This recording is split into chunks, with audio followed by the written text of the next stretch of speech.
Hello guys, എല്ലാവർക്കും നമ്മുടെ പുതിയൊരു വീഡിയോയിലേക്ക് സ്വാഗതം. DC-യുടെ ഏറ്റവും പുതിയ സീരീസ് ആയിട്ടുള്ള ദ പെൻഗ്വിനെ കുറിച്ചാണ് നമ്മൾ ഈ വീഡിയോയിൽ സംസാരിക്കാൻ പോകുന്നത്. 2022 പുറത്തിറങ്ങിയ മാറ്റ് റീവ്സിൻ്റെ ദ ബാറ്റ്മാൻ എന്ന സിനിമയുടെ സെയിം യൂണിവേഴ്സിൽ അടങ്ങുന്ന ഒരു സ്റ്റോറിയാണ് സീരീസ് ഡിസ്കസ് ചെയ്യുന്നത്. സോ അതുകൊണ്ട് തന്നെ നിങ്ങൾ ബാറ്റ്മാൻ മൂവി കണ്ടിട്ടുണ്ടെങ്കിൽ തീർച്ചയായും കണ്ടിരിക്കേണ്ട ഒരു ഐറ്റമാണിത്.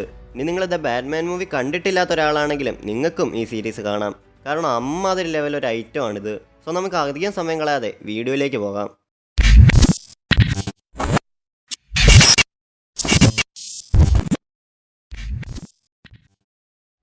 So the penguin, the Batman എന്ന മൂവിയിലെ ഇവൻസിന് ശേഷമുള്ള കാര്യങ്ങളാണ് സീരീസ് ഡിസ്കസ് ചെയ്യുന്നത്.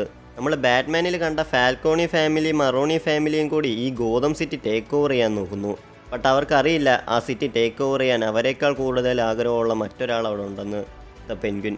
സോ ഇതൊരു DC ഷോ ആയതുകൊണ്ട് തന്നെ നിങ്ങൾ ഒരിക്കലും ഒരു മാരക സൂപ്പർ ഹീറോ ആക്ഷൻ സീരീസ് ഒന്നും പ്രതീക്ഷിച്ച് ഇത് കാണരുത്. കാരണം ഇതിൻ്റെ ജോണറേ വേറെയാണ്. ഇതൊരു പക്ക ക്രൈം ഡ്രാമ സീരീസാണ്. ആൻഡ് ആ ഒരു ജോണറിൽ ഈ സീരീസ് പീക്ക് സാധനമാണ് ഡെലിവർ ചെയ്യുന്നത്. കാരണം അമ്മാതിരി ലെവൽ സ്ക്രീൻ പ്ലേയും പ്രൊഡക്ഷൻ ക്വാളിറ്റിയുമാണ് സീരീസിനുള്ളത്. പല സമയത്തും നമ്മളിങ്ങനെ മറന്നു പോവും നമ്മളൊരു DC ഷോ ആണ് കാണുന്നതെന്ന്. ബാറ്റ്മാൻ യൂണിവേഴ്സിലാണ് സീരീസ് നടക്കുന്നതൊക്കെ നമ്മൾ മറന്നേ പോവും. കാരണം ഇതൊരു സെപ്പറേറ്റ് സാധനമാണ്. ഇവിടെ മറ്റ് സൂപ്പർ ഹീറോസിനോ മറ്റ് ക്യാരക്ടേഴ്സിനോ സ്ഥാനമില്ല. ഇത് പെൻഗ്വിൻ്റെ സീരീസാണ്, പെൻഗ്വിൻ്റെ മാത്രം സീരീസ്. ഞാനിങ്ങനെ പറയാൻ കാരണം പല ആൾക്കാരും ഈ സീരീസ് ബാറ്റ്മാനെ പ്രതീക്ഷിച്ചായിരിക്കും കാണുന്നത്. പക്ഷെ അങ്ങനെ കണ്ടിട്ട് ഒരു കാര്യവും ഇല്ല. കാരണം ഒരു റെഫറൻസ് പോലും കൊടുക്കാതെയാണ് സീരീസ് മുന്നോട്ട് പോകുന്നത്. കണ്ടു കഴിയുമ്പോൾ ഇങ്ങനെ വേണം ഒരു സ്പിൻ ഓഫ് എടുക്കാനെന്ന് നമുക്ക് തോന്നിപ്പോവും. ആൻഡ് പെൻഗ്വിൻ എന്ന ക്യാരക്ടർ, ഓ മോനെ, കോളിൻ ഫാരലാണ് ആ ക്യാരക്ടറിനെ പ്ലേ ചെയ്തത്. And it was one of the best villain in the Batman universe. അതായത് ബാറ്റ്മാൻ എന്ന സിനിമയിൽ ജസ്റ്റ് ഒരു കോമഡി പീസായിരുന്നു ഈ ക്യാരക്ടർ. ആൻഡ് ഈ ഒരു സീരീസ് അനൗൺസ് ചെയ്തപ്പോഴേ ഞാൻ ഇങ്ങനെയാണ് വിചാരിച്ചത്, ഈ ഒരു ക്യാരക്ടറിനൊക്കെ എന്തിനാണ് സെപ്പറേറ്റ് സീരീസ് ഇറക്കുന്നതെന്ന്. ഈ ഒരു സംഭവം നിങ്ങളും വിചാരിച്ചിട്ടുണ്ടാവും. ആൻഡ് അങ്ങനെ വിചാരിച്ചിട്ടുണ്ടെങ്കിൽ നിങ്ങളിതൊന്ന് എടുത്തു വെച്ച് കാണണം. കാരണം this is the perfect example. എങ്ങനെയാണ് ഒരു ചെറിയ ക്യാരക്ടറിനെ എടുത്ത് ഡെവലപ്പ് ചെയ്ത് ഒരു മാരക സംഭവമാക്കണമെന്നതിന് പെർഫെക്റ്റ് എക്സാമ്പിളാണ് ഈ സീരീസ്.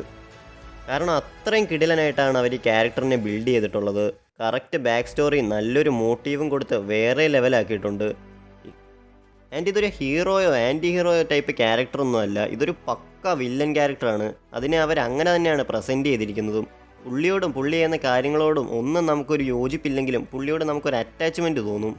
അതാണ് ഞാൻ പറഞ്ഞത്, ഇതിൻ്റെ റൈറ്റിംഗ് അമ്മാതിരി ലെവലാണെന്ന്. ഈവൻ ഇതിൻ്റെ എൻഡിങ്ങിലേക്കൊക്കെ എത്തുമ്പോൾ ഒരു സീനുണ്ട്. ആ ഒരു സീനിലുണ്ട് എല്ലാം. ഈ ഒരു ക്യാരക്ടർ എന്താണെന്ന് ഡിഫൈൻ ചെയ്യുന്നൊരു സീനായിരുന്നു അത്. കാരണം ഇതൊരു നന്മമരമായിട്ടുള്ള ക്യാരക്ടറൊന്നുമല്ല. ഈ ക്യാരക്ടർ ഇങ്ങനെയാണ്, ഈ ക്യാരക്ടർ ഇങ്ങനെയൊക്കെയാണ് ചെയ്യുന്നതെന്ന് കാണിച്ചു തന്നൊരു സീനായിരുന്നു അത്. ഞാനൊക്കെ ആ ഒരു സീക്വൻസ് കണ്ടപ്പോൾ ഇങ്ങനെ തരിച്ചിരിക്കുമായിരുന്നു. ആൻഡ് അന്യായ പ്രൊഡക്ഷൻ ക്വാളിറ്റിയാണ് സീരീസിനുള്ളത്. ആ ഒരു ക്വാളിറ്റി നമുക്ക് ത്രൂ ഔട്ട് ഫീൽ ചെയ്യാനും പറ്റും. ആൻഡ് അതിന് മെയിൻ കാരണം മാറ്റ് റീവ്സ് ആയിരിക്കും. പുള്ളി ത്രൂ ഔട്ട് സീരീസിൽ ഇൻവോൾവ് ചെയ്തിട്ടുണ്ടെന്ന് നമുക്ക് കണ്ടാൽ മനസ്സിലാവും. അതുകൊണ്ട് തന്നെ നമ്മൾ ദ ബാറ്റ്മാൻ മൂവിയിൽ കണ്ട ആ ഒരു ക്വാളിറ്റി മേക്കിങ് ത്രൂ ഔട്ട് കാണാൻ പറ്റും. ഞാൻ പറഞ്ഞു ഇതൊരു പക്ക ക്രൈം ഡ്രാമ സീരീസ് ആണെന്ന്. സോ അതുകൊണ്ട് തന്നെ ഇതിൻ്റെ ഒരു പേസും ഭയങ്കര സ്ലോ ആയിരിക്കും. ബട്ട് പേഴ്സണലി എനിക്ക് ഒരു സ്ഥലത്ത് പോലും ഒരു ലാഗടിയോ ബോറടിയോ ഫീൽ ചെയ്തിട്ടില്ല. ഞാൻ ത്രൂ ഔട്ട് എൻജോയ് ചെയ്താണ് ഈ സീരീസ് കണ്ടത്. സ്ക്രീൻ പ്ലേ ഒക്കെ നല്ല എൻഗേജിങ് ആയിട്ടാണ് എഴുതിയിട്ടുള്ളത്. ആൻഡ് ഈ ഒരു മാറ്റ് റീവ്സിൻ്റെ വേൾഡിനെ ഭയങ്കരധികം എക്സ്പ്ലോർ ചെയ്യാൻ ഈ സീരീസിന് സാധിച്ചിട്ടുണ്ട്. ആ ഒരു ഗോതം സിറ്റി, അവിടുത്തെ അണ്ടർവേൾഡ്, പവറുള്ള ഫാമിലീസ്, അങ്ങനെ ഒരുപാട് കാര്യങ്ങൾ സീരീസിൽ ചർച്ച ചെയ്യുന്നുണ്ട്. ആൻഡ് അതും കൂടാഞ്ഞിട്ട് ഇതിൽ ആർക്കം അസൈലം കാണിക്കുന്നുണ്ട്. ആൻഡ് ഞാൻ കണ്ടതിൽ വെച്ച് വൺ ഓഫ് ദ ബെസ്റ്റ് ആയിട്ടാണ് ആർക്കം അസൈലം എന്ന ആ ഒരു സ്ഥലത്തെ ഈ സീരീസ് കാണിക്കുന്നത്. കാരണം ആ ഒരു സ്ഥലം എന്താണെന്നും അത് ആൾക്കാരെ എത്രത്തോളം അഫക്റ്റ് ചെയ്യുമെന്നും സീരീസിൽ കിടിലനായിട്ട് കാണിക്കുന്നുണ്ട്. സോ ബാറ്റ്മാൻ്റെ വേൾഡൊക്കെ ഇഷ്ടമുള്ളവർക്ക് ഒരു ട്രീറ്റ് തന്നെയായിരിക്കും ഈ സീരീസ്. ആൻഡ് പെൻഗ്വിൻ എന്ന സീരീസിനെ കുറിച്ച് പറയുമ്പോൾ തീർച്ചയായിട്ടും മെൻഷൻ ചെയ്യേണ്ട ഒരു ക്യാരക്ടറാണ് സോഫിയ ഫാൽക്കോൺ.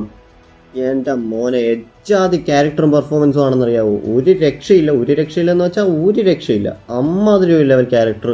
ക്രിസ്റ്റ്യൻ മെലോട്ടിയാണ് ആ ക്യാരക്ടറിനെ ചെയ്തിട്ടുള്ളത്. മാരകം, അത്രേ പറയാനുള്ളൂ. ഈ ഒരു ക്യാരക്ടറിന് ഈ ഒരു ബാറ്റ്മാൻ വേൾഡിൽ ഒരുപാട് പൊട്ടൻഷ്യൽ ഉണ്ട്. അത്രയ്ക്ക് ഡെപ്തുള്ള കിടിലനായിട്ടുള്ളൊരു ക്യാരക്ടറാണത്. പിന്നെ പറയാനുള്ളത് സീരീസിൻ്റെ മറ്റ് ഡിപ്പാർട്ട്മെൻറ്റ്സിനെ പറ്റിയാണ്. അതിപ്പോൾ സിനിമാറ്റോഗ്രഫി ആയിക്കോട്ടെ, മേക്കപ്പ് ആയിക്കോട്ടെ, മ്യൂസിക് ആയിക്കോട്ടെ, എല്ലാം ഒന്നിനൊന്ന് വെച്ചമാണ്. അത്രയ്ക്ക് ഹൈ ക്വാളിറ്റിയിലാണ് സീരീസ് എടുത്തു വെച്ചിട്ടുള്ളത്. ആൻഡ് പിന്നെ പറയാനുള്ളത് ഇതിൻ്റെ എൻഡിങ്ങിനെ കുറിച്ചാണ്. What an ending! ഇങ്ങനെ വേണം ഒരു സ്പിൻ ഓഫ് എടുക്കാനെന്ന് തോന്നിപ്പിക്കുന്ന ടൈപ്പ് എൻഡിങ്. പീക്ക് രോമാഞ്ചിഫിക്കേഷൻ. ഇത് മാത്രം മതി വരാനിരിക്കുന്ന ദ ബാറ്റ്മാൻ 2 മൂവിക്ക് വേണ്ടി വെയിറ്റ് ചെയ്യാൻ.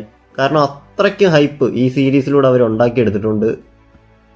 സോ നിങ്ങൾ ഈ സീരീസ് കണ്ട ആളാണെങ്കിൽ സീരീസിനെ കുറിച്ചുള്ള നിങ്ങളുടെ അഭിപ്രായം താഴെ കമൻറ്റ് ബോക്സിൽ രേഖപ്പെടുത്തുക. വീഡിയോ ഇഷ്ടപ്പെട്ടാൽ ലൈക്ക് ചെയ്യുക, ഷെയർ ചെയ്യുക. ഇതുപോലെയുള്ള കണ്ടൻസും കാര്യങ്ങളൊക്കെ ഇഷ്ടമാണെങ്കിൽ ചാനൽ സബ്സ്ക്രൈബ് ചെയ്യുക. അപ്പോൾ മറ്റൊരു വീഡിയോ വീണ്ടും കാണാം. താങ്ക്